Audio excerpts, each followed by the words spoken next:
Need to diversify sources of income.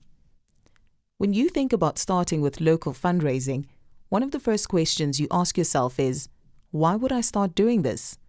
And the major reason to do so very often is that you are seeking to increase your overall income by tapping into new sources of income.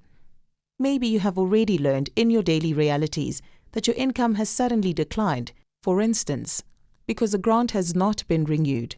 So if one of your income sources goes down in a major way, then your entire project budget goes down.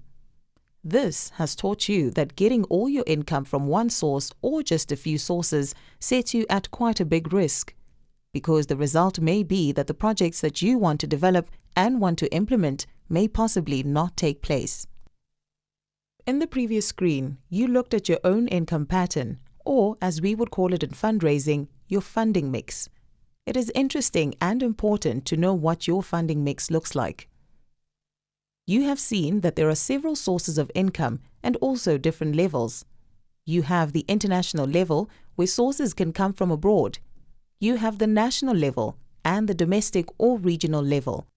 And in each of those levels, money can come from different sources. So looking at the domestic level, it can come from individual donations. Individual donors who support you with one-off donations or ongoing donations.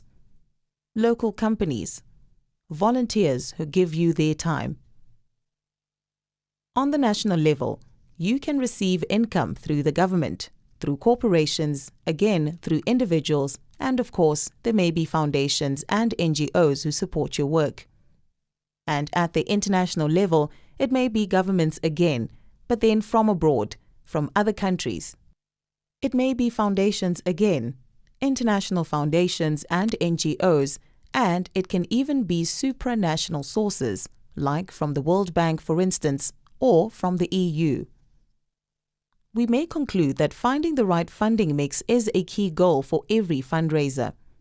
The right balance can be slightly different for each individual organization, but in general, you should try and minimize your risks. You do that by avoiding to become overly dependent on one income source. If you have 70% coming from one source of income, you know that you are running a risk for a stable and sustainable future income. Balancing your income sources evenly is an important strategy to mitigate these risks and to secure a solid and healthy foundation for your funding towards the future.